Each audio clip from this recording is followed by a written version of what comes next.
Hi guys! Good morning! Day 1 ng ating Bohol Siquijor Tour. And for today, nandito pa ako ngayon sa Davao Airport. Naghihintay pa po kami ng plane namin. And pagdating namin mamaya ng Tagbilaran, bibili lang kami ng ticket for the fast craft papuntang Siquijor. And pagdating namin doon, actually hindi pa namin alam anong gagawin. Because this is a DIY trip. Ibig sabihin hindi po kami nag-book ng formal na travel and tour or tour guide. And that's what makes the travel much more enjoyable kasi nga merong elements of surprise. And yun nga, kung meron kayong plano, ano ba? Yun nga, kung meron din kayong plano mag-DIY, so pwede nyo rin sundan yung amin. Sa wakas, time check, it's already 10:40 a.m. Supposed to be 7 o'clock yung flight.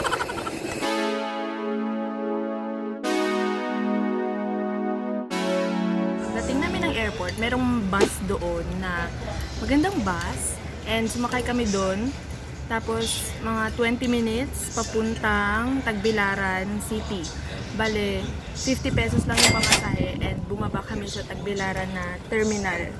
Pagbaba namin doon, sumakay kami ng tricycle papuntang port or pantalan para papuntang Siquijor. That is 10 minutes and 25 pesos per person yung singil nila sa amin dito sa tricycle. Nag-rent kami ng motorcycle for 500 pesos pero Yamaha Aerox yung kinuha namin. Meron namang mas mura pero 350 pesos and depende naman sa model ng motor na kukunin nyo. Ngayon, nandito kami sa Light Port Tourist Center. Bibili kami ng ticket.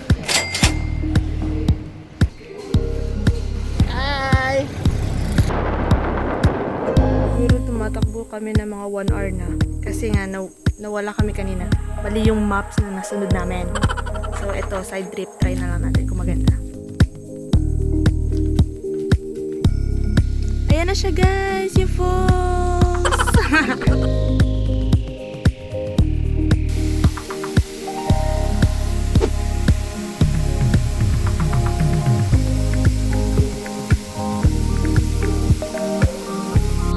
Pabalik na kami sa taas.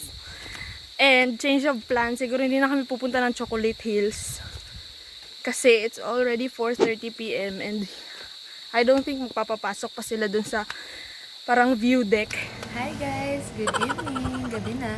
And we are here at Gerarda's sa Tagbilaran, Bohol pa rin. Kasi nga na-stranded kami dito. Kasi nga naman delayed yung flight namin. So nag-domino effect na. Pagpasok namin dito, na-shook kami. Ang ganda-ganda ng interiors niya. Kahit sa labas pa lang, sobrang ganda. Ito nga yung ating order. Meron kaming rice. Ayan, may rice kami. Tapos, anong tawag mo dito? Ano Kilawin. to? Kilawin. At saka, ano to? Tanjang. So, Crispy tanjang. So, ribs. Parang ganun. Tapos, meron ako mango shake. And siya, meron siyang water. Meron din siyang in-order, parang santol shake. Tama ba ako? Juice. Santol juice. So, medyo weird sa pandinig yung santol juice. Kaya in-order niya. Pala, napahiwalay kami sa grupo kasi hinanap namin tong Gerarda. So, ayun. Eh, gustong-gustong kumain eh. So, yeah. Vloggers. Kain tayo. Good morning! Day 2 ng ating Bohol Siquijor DIY trip. And hindi na ako nakapag-vlog kagabi kasi wala namang masyadong ganap. Pero ngayon, magbe-breakfast lang kami. Time check, it's 8:20 a.m.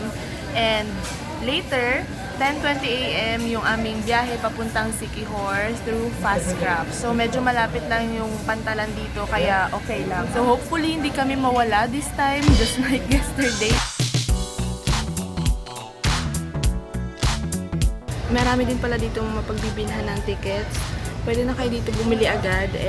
Pero, paunahan lang kasi minsan napupuno na agad yung mga fast craft, yung mga fast craft. So, ayan, marami kayong choices.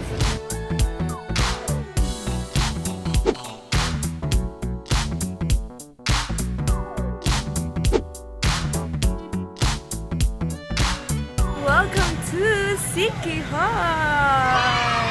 First task for the day, hanap tayo ng motorcycle rental. Motorcycle for rent pala. Kasi yun yung pinakamura na pwede natin ma-avail kasi for the whole day natin siya magagamit. So guys, nakakuha tayo ng motorcycle, Mio automatic. 350 pesos siya per day, pero nakuha natin siya na 300 pesos per day since 2 days naman natin siya re-rentahan. Sa Friday ng lunchtime, bago tayo pumunta bumalik ng Bohol, dito natin ulit siya ibabalik.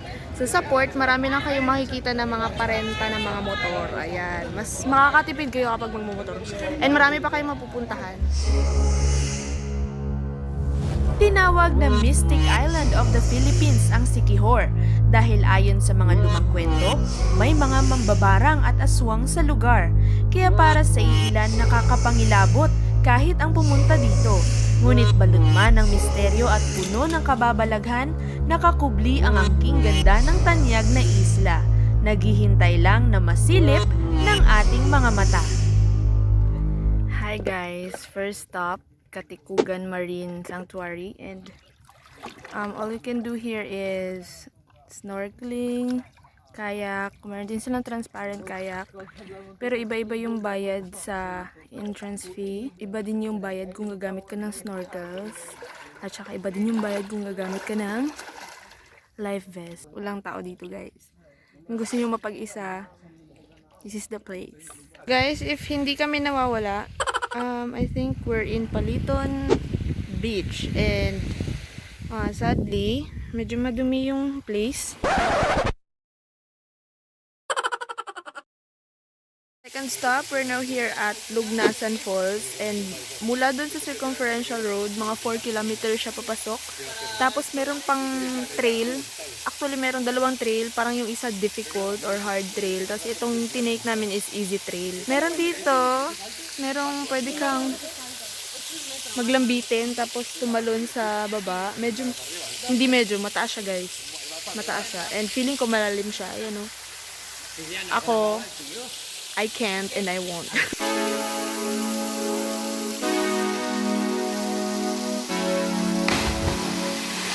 We're now here at the century-old Balete tree. Balete. Whatever. Basta yun yun. Balete tree. So, ayan sa likod ko. Yan yung Balete tree. May entrance fee na 10 pesos. And meron din kayong maaabutan dito ng mga tindahan. Merong mga pang souvenir. Meron din mga pang merienda. So, good stop. May pa-fish spa sila dito sa tabi ng tree.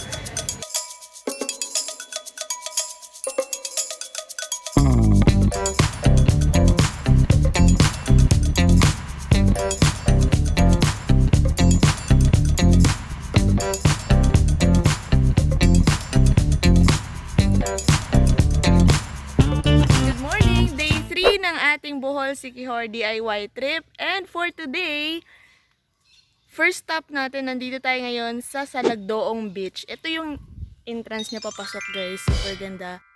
Guys, we just arrived inside Salagdoong Beach, and meron silang resto, tapos merong pool dito na side, merong pool, tapos meron silang maliliit na cottages. Actually, meron ding mga hotel rooms dun sa taas.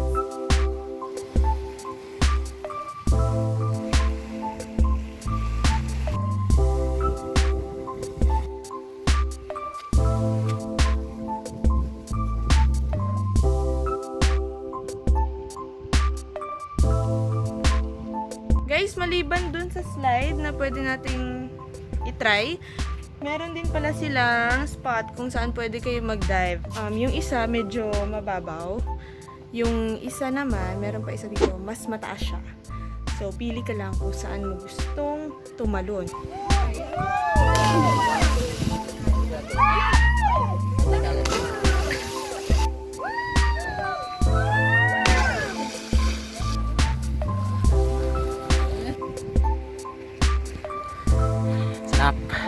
Sa mas taas tayo.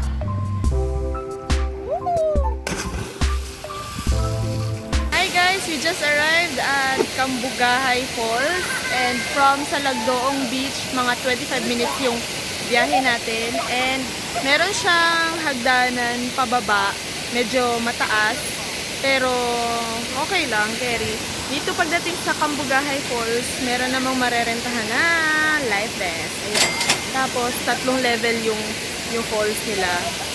Yun, meron sa taas, meron din sa pinakamataas, at saka meron din yun dito.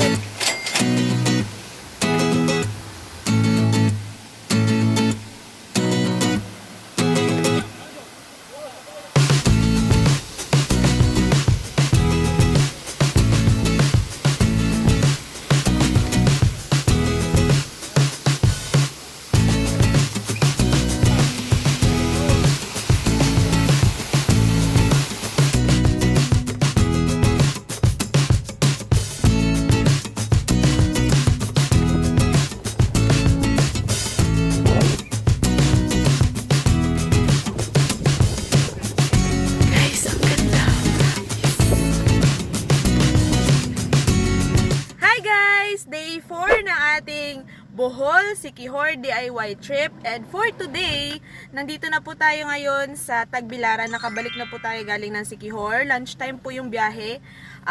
Once a day lang yan, 12:30 PM. Sumakay lang kami ng jeep. Ocean jeep. Ocean jet. Ocean jet. De, ocean jet pa rin, ocean jet. So ngayon, pinush natin yung hindi natin na-achieve nung first day. First stop is Bohol Tarsier Sanctuary. Quiet zone.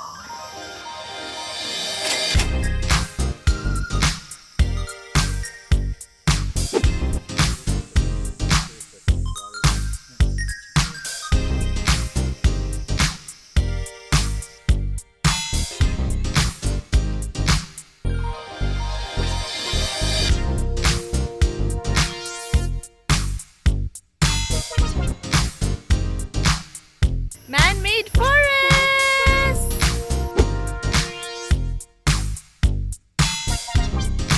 Guys, we have just arrived here at Chocolate Hills, and from Tagbilaran, mga 1 hour and 30 minutes siya papunta dito. Tapos pagdating dito, meron kang akit dito. Ayan, ayan, ayan. Galing dyan, akit doon sa pinakamataas kung gusto mong full view ng Chocolate Hills. Chocolate Hills!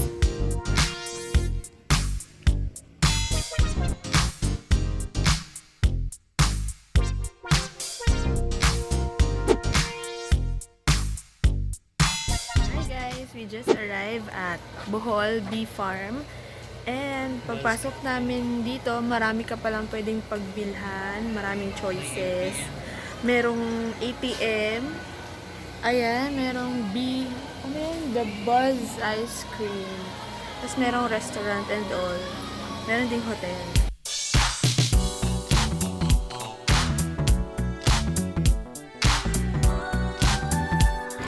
May mga paninda silang merong free days. Guys, meron din sila ditong pamassage. And yung kanilang restaurant, merong boodle fight for 2,400. Good for 4 persons. So, kung meron kayong budget, sabi nila, must try daw dito sa Buzz Cafe. Guys, we're here at Alona Beach. And ngayon na tayo nakarating galing sa ating parang almost 2 hours na travel kasi medyo laid back na yung pauwi namin dito sa Tagbilaran. Kasi ngayon, nandito na kami sa Panglao. And para siyang Boracay, guys. Merong party, madaming pagkain, madaming, you know, kung ano nakikita nyo. Kung ano nakikita nyo sa Boracay, yun yun nandito. Maraming turistas. Sobrang saya, marami kayo na. And siguro ngayong gabi, wala masyadong ganap. Hahanap lang kami ng makakainan namin. And hahanap lang kami kung anong nandito. Titignan natin. And because of that, kindly click like and subscribe to my YouTube channel. Hanggang dito na lang po. Kasi bukas uuwi na kami. Bye!